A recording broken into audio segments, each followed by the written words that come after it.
after the king passed away, new videos and photos are found every other day, but it's typically your average low-quality sighting. Not this time. In this video, we'll be revealing some new unseen footage of Elvis Presley that will leave you shocked. This footage may even make you cry. The story of Elvis begins in the early hours of January 8, 1935, in a tiny two-room house in Tupelo, Mississippi. Gladys Presley, supported by her husband Vernon and his brother, was in labor with twins. But tragedy struck when the first baby, Jesse Garin, was stillborn. Moments later, Elvis Aaron Presley entered the world, a healthy, crying baby who would one day captivate millions. Elvis became the sole focus of Vernon and Gladys' devotion. And though Jesse's loss cast a shadow over their lives, their home was filled with warmth and love. The Presleys lived modestly, moving often in search of opportunities, but their bond as a family never wavered. Their tight-knit household in Tupelo included not just Elvis and his parents, but grandparents and extended relatives. Money was tight, but the Presleys made sure their only child had a happy upbringing, giving him stability through their love and devotion. For Elvis, it didn't matter where they lived. Home was wherever his family was together. Elvis found joy and inspiration in music from an early age. The hymns and sermons at the Assembly of God Church fascinated him, and at home, he absorbed a melting pot of sounds: gospel from church, blues from neighbors, and country music from the radio. This rich blend of influences ignited his passion for music. On October 3, 1945, Elvis performed for the first time in public. Standing on a chair to reach the microphone at the Mississippi-Alabama Fair and Dairy Show Talent Contest, the 10-year-old sang Old Shep. He earned 5th place and a handful of ride tickets. It wasn't a grand prize, but for Elvis, it was a magical moment, a first taste of the applause he'd come to crave. 2 years later, in 1947, Elvis had his eye on a shiny new bicycle, but the Presleys couldn't afford it. Instead, Gladys gently steered him toward a $13 guitar from Tupelo Hardware Company. That modest guitar became the spark for a musical journey that would change the world. Elvis soon began performing for classmates at Milam Junior High, strumming Leaf on a Tree as a farewell gift before the family made a big move. Packing up their old Plymouth, the Presleys left Tupelo for Memphis, Tennessee, in search of brighter prospects. They were soon joined by their extended family, all hoping to carve out a slice of the American dream. Reality in Memphis was far from easy. From 1948 to 1953, the Presleys lived in public housing and affordable homes in North Memphis, scraping by as Vernon and Gladys took on any jobs they could find. Elvis, eager to help his family, worked odd jobs while attending L.C. Humes High School. Despite the struggles, the Presleys remained deeply connected to their faith, gathering regularly at the Assembly of God Church for solace and strength. For Elvis, music became both an escape and a calling. He honed his style, influenced by the diverse sounds of Memphis. Shopping for unique clothes on Beale Street and immersing himself in black gospel and blues, he crafted an identity that was impossible to ignore. Downtown gospel sings became his favorite haunt, and with his long hair and sideburns, Elvis stood out in every crowd. At Humes High, Elvis took the stage during a school talent show, guitar in hand. The crowd's thunderous applause shocked him, but it also lit a fire. He won the contest and even performed an encore, leaving the stage with newfound confidence in his talent. But the chapter at Humes wouldn't last forever. In 1953, Elvis graduated and quickly found a job at Parker Machinist's shop to help support his family. That summer, he made a decision that would change everything. Walking into the Memphis recording service, later known as Sun Records, he paid $4 to record My Happiness. And That's When Your Heartaches Begin as a birthday gift for his mother, Gladys. It was a small, heartfelt gesture, but it marked the beginning of something monumental, the start of Elvis Presley's music career. From humble beginnings in Tupelo to the bustling streets of Memphis, Elvis was poised to transform the world of music. What started as a simple recording for his mom would soon set the stage for the king of rock and roll. Around this time, Sam Phillips, the founder of Sun Records, began noticing something extraordinary about Elvis Presley. He saw a spark in the young singer's voice, envisioning him as a standout ballad performer. This marked the start of Elvis's journey into music stardom. By 1955, the buzz around Elvis was growing louder. His unique sound, electrifying stage presence, and undeniable good looks were capturing attention everywhere.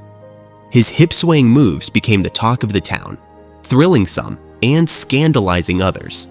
That same year, Colonel Tom Parker, Elvis's manager, inked a deal with RCA Records, setting the stage for Presley to become a cultural phenomenon. In 1956, Elvis's meteoric rise became unstoppable. He scored his first #1 hit with Heartbreak Hotel, and his debut album, Elvis Presley, skyrocketed to the top of the charts. That year also saw Elvis sign a movie deal with Paramount Pictures, solidifying his status as a triple threat entertainer.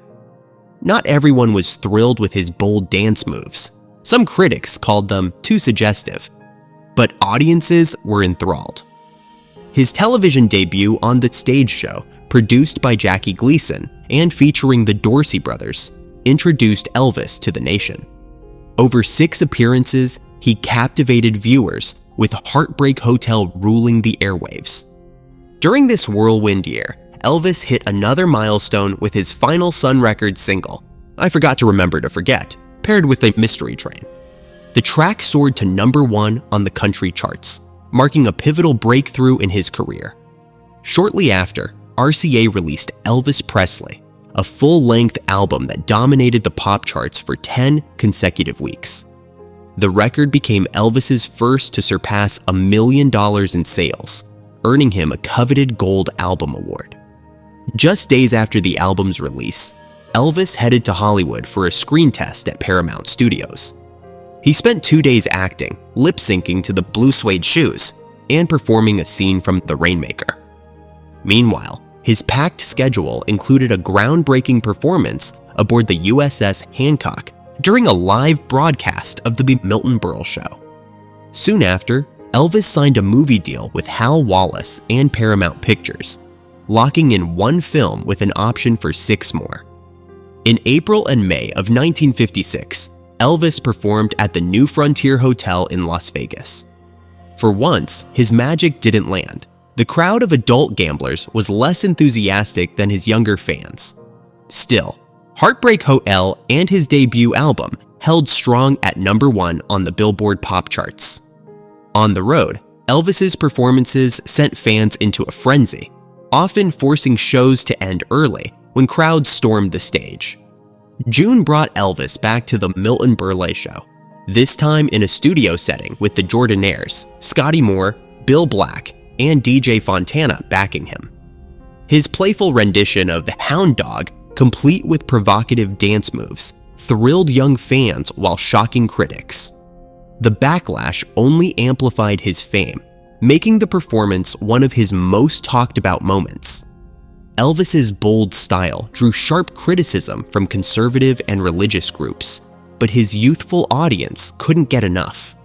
Riding the wave of controversy, he appeared on NBC's The Steve Allen Show, where the show poked fun at the uproar from his last appearance. Dressed in formal white tie and tails, Elvis performed a humorous version of Hound Dog to a basset hound on stage. Though he wasn't thrilled with the stunt, Elvis played along, even participating in a comedy sketch with Steve Allen, Imogene Coca, and Andy Griffith. Despite the criticism, Elvis's fame only grew stronger. He inked a groundbreaking $50,000 deal for upcoming TV appearances, setting a new benchmark in the entertainment industry. The next day, he brought the Jordanaires, famed for their gospel and country harmonies, into the studio for his 4th RCA recording session.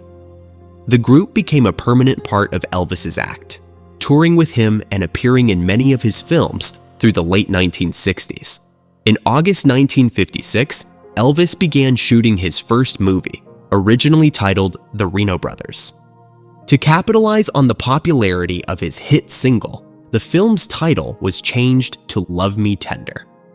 During filming, Elvis made his debut on The Ed Sullivan Show, the most-watched TV program of the time. With Charles Lawton stepping in as host due to Sullivan's car accident, Elvis delivered a performance that captured 80% of the national television audience. An unprecedented feat. The king was unstoppable, and his reign had only just begun. Just weeks later, Elvis returned triumphantly to his hometown of Tupelo, Mississippi, for a day that would go down in history. On September 26, 1956, the city celebrated Elvis Presley Day with fanfare fit for a king. Surrounded by his family, Elvis performed 2 electrifying shows at the Mississippi-Alabama Fair and Dairy Show, the same stage where he'd sung as a boy. The excitement reached such a fever pitch that the National Guard was called in to manage the frenzied crowd. By now, Elvis mania was sweeping the nation. His face adorned hats, t-shirts, and even jeans, ushering in a new era of celebrity merchandising. Elvis and his shrewd manager, Colonel Tom Parker, blazed a trail in branding, turning Presley into a walking, singing, gyrating cash machine. On November 15, 1956, Elvis made his much-anticipated big-screen debut in Love Me Tender, which premiered at the Paramount Theater in New York City. Set during the Civil War, the film showcased Elvis's acting chops alongside his singing, cementing his status as a versatile entertainer. Audiences loved it, and even critics had little to nitpick. As the year came to a close, Elvis achieved another milestone. The Wall Street Journal featured him on its front page on December 31st, reporting an eye-popping $22 million in merchandise sales alone. It was official. 1956 was the year Elvis transformed from a rising star to a global household name. Elvis wasn't just changing music, he was sparking a cultural revolution. His unique blend of musical styles and magnetic stage presence captured America's youth while shaking up societal norms. From his groundbreaking hits to his record-breaking TV appearances, Elvis was unstoppable. The ripple effects of his success reverberated far beyond the music industry. He had become a force to be reckoned with. Elvis hit the ground running in 1957. On January 6th, he made his third and final appearance on The Ed Sullivan Show. In response to the controversy over his provocative dance moves, the cameras filmed him from the waist up. The irony wasn't lost on anyone when he performed the gospel hymn Peace in the Valley as part of his 5-song set. Ed Sullivan himself, one of TV's biggest names, stepped in to publicly vouch for Elvis, calling him a fine young man and a joy to have on the show. A rare moment of praise amid the sea of criticism. Elvis's fame wasn't just an American phenomenon, it was going global. The New York Times reported that in the Soviet Union, bootleg Elvis records were being sold on the black market. Fans crafted these records using discarded X-ray plates, selling them for 50 rubles, a hefty sum equivalent to about $130 today. Back home, Elvis continued smashing records. His Christmas album topped the charts for a month and eventually sold a staggering 20 million copies. Then came Jailhouse Rock, a chart-topping single tied to his movie of the same name. Decades later, Rolling Stone would rank it among the greatest songs of all time. With hits like Be Loose Suede Shoes, Can't Help Falling in Love, All Shook Up, and A Teddy Bear, Elvis had fans eating out of the palm of his hand. But even as his career soared, life was about to take a serious turn. In November 1957, Elvis performed in Hawaii, unaware it would be his last concert before swapping his guitar for army boots. That December, the Presleys celebrated their first Christmas at Graceland, decorating the mansion with festive cheer. Amidst the joy, a letter arrived, Elvis's draft notice. While he had expected it, the news still marked a turning point in his life. The king was about to trade superstardom for soldiering. In March 1958, Elvis reported to the Memphis Draft Board, where he received the iconic GI buzz cut at Fort Chaffee, Arkansas, before heading to Fort Hood, Texas, for basic training. During his first leave, Elvis returned to the studio for a final session, recording A Big Hunk of Love, which would be his last hit until 1960. However, his joy was short-lived. As he prepared for deployment to Europe, his beloved mother, Gladys, fell gravely ill with acute hepatitis. Elvis rushed to her side in Memphis, spending her final days with her. On August 14, 1958, Gladys passed away at just 46 years old, leaving Elvis heartbroken. Despite his grief, Elvis returned to his military duties. While stationed in Germany, he found a glimmer of happiness in Priscilla Beaulieu, the teenage stepdaughter of a U.S. Air Force captain. Introduced at a party, the two began a romance that would eventually lead to their marriage in 1967. During his service, Elvis climbed the ranks to sergeant, serving with dedication and humility. When he returned to the U.S. on March 2, 1960, Elvis faced a media frenzy, with fans and reporters flooding Graceland to welcome him home. On March 8, he held a press conference, emphasizing that he had served his country like any other soldier without special treatment. Despite concerns that his 2-year absence might have dimmed his star, the adoring crowds proved otherwise. Elvis was still the king. Elvis wasted no time reclaiming his throne. Hits like GI Blues, Blue Hawaii, and Viva Las Vegas dominated the charts, while his movies, though not critically acclaimed, were commercial successes. By the late 1960s, however, his film career was losing steam. Sensing the need for a fresh start, Elvis staged a legendary comeback in 1968 with a television special that reignited his career. His charisma, voice, and stage presence reminded the world why he was still the undisputed king of rock and roll. During this time, Elvis's personal life seemed picture perfect. He married Priscilla, and in 1968, they welcomed their daughter, Lisa Marie. For a brief moment, Elvis appeared to have it all: fame, family, and a fresh start. But the cracks began to show as the 1970s unfolded. Both Elvis and Priscilla faced struggles with infidelity, and their marriage slowly fell apart. Eventually, they separated, leaving Priscilla to raise Lisa Marie while Elvis wrestled with his own demons. By 1973, things took a darker turn for the king. His dependence on prescription pills began to affect his health. The once svelte heartthrob now battled weight issues, and his vibrant energy began to fade. That fall, his condition worsened, landing him in the hospital, a stark contrast to the dynamic performer the world had adored. Yet, even as his personal struggles mounted, Elvis remained a show-stopping force on stage. His Las Vegas residencies and nationwide tours continued to draw massive crowds, with fans eager to catch a glimpse of the king. His final live performance took place in June 1977 in Indianapolis. Afterward, he returned to Graceland, gearing up for another tour, completely unaware it would never come to be. Elvis Presley's time at Graceland ended tragically on August 16, 1977, when he passed away at just 42 years old. The official cause of death was heart failure, with prescription drug use playing a significant role. The news sent shockwaves around the globe, leaving millions mourning the loss of a legend. Elvis was laid to rest at Graceland, beside his beloved mother, Gladys, his father, Vernon, and his grandmother, Minnie Mae Hood Presley. Graceland transformed into a shrine, attracting countless fans who came to honor his memory. The day Elvis died, floral delivery service Trans World Delivery processed over 3,100 flower orders, a record for a single day in the U.S. 2 days later, on August 18th, thousands lined Elvis Presley Boulevard for his funeral.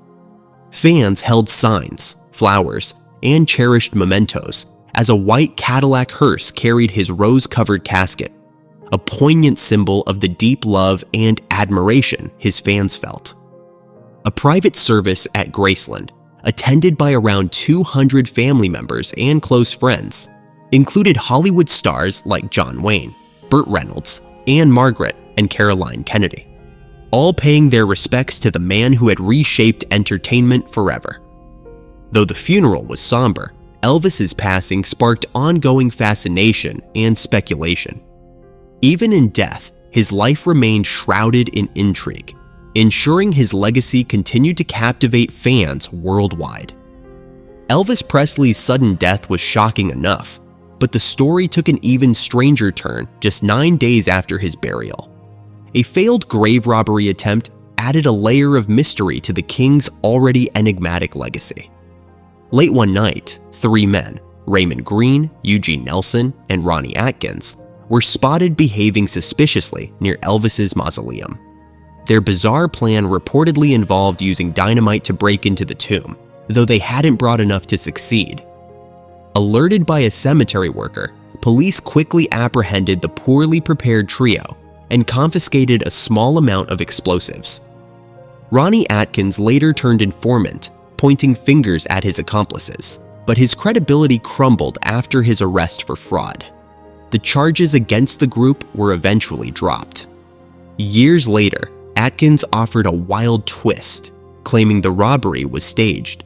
He suggested it was orchestrated by someone in law enforcement working with the Presley family, who allegedly wanted Elvis's body moved to Graceland, a property not legally approved for burials at the time. This alleged stunt, Atkins claimed, was a ploy to secure burial rights under the guise of increased security. True or not, the story only deepened the mystique surrounding Elvis's life and death. New unseen Elvis Presley footage and photos released a glimpse into the king's life. Elvis Presley, the king of rock and roll, continues to mesmerize audiences even decades after his passing. Recent releases of unseen footage and rare photographs have reignited the fascination with his larger-than-life persona, offering fans a fresh perspective on the man behind the legend. These discoveries provide a deeper understanding of his artistry, his personal struggles, and his enduring cultural impact.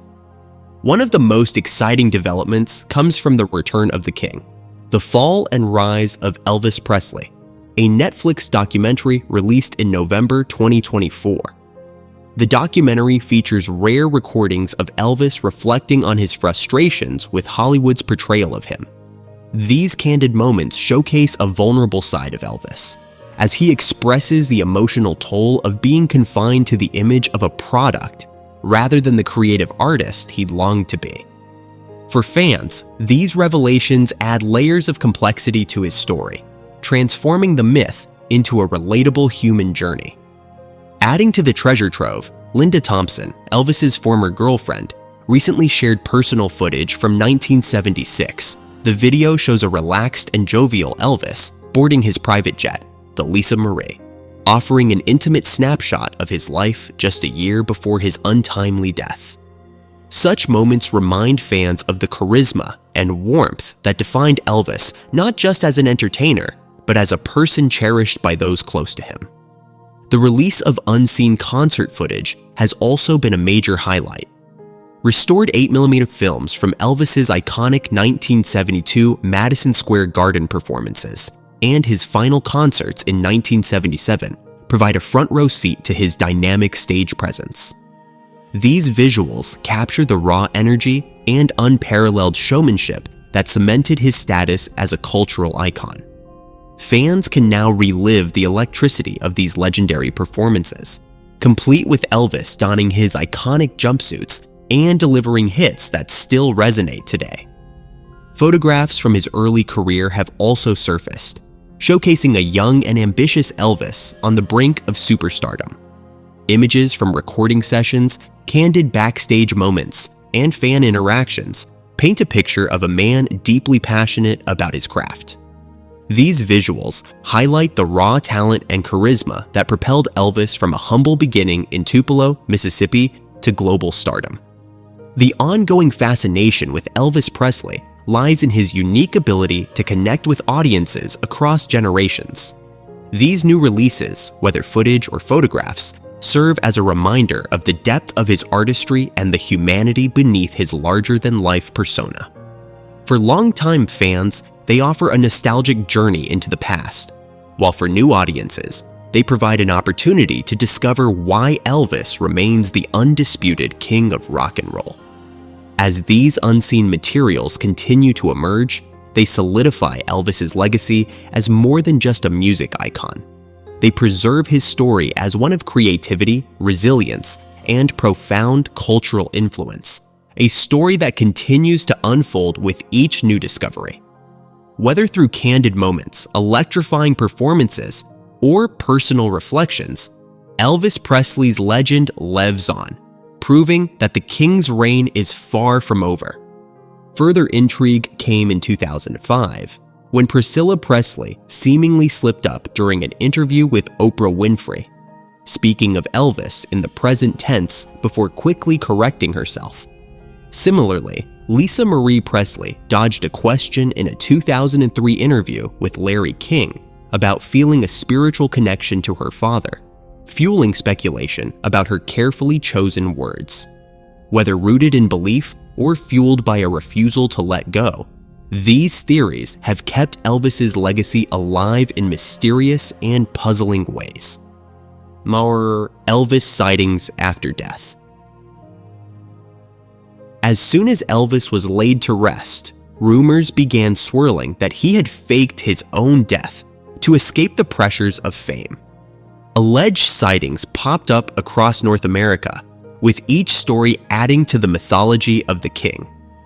In 1989, the Elvis Sighting Society formed to document these claims. Perhaps the most infamous theory arose in 1990, when fans pointed to a bearded man in the background of a Home Alone airport scene, claiming he was Elvis making a sly cameo. Skeptics, including paranormal investigator Ben Radford, quickly debunked the claim, questioning why Elvis would risk being seen after going to such lengths to fake his death. Home Alone director Chris Columbus later confirmed the man was Gary Richard Grott, a personal friend and extra, not Elvis.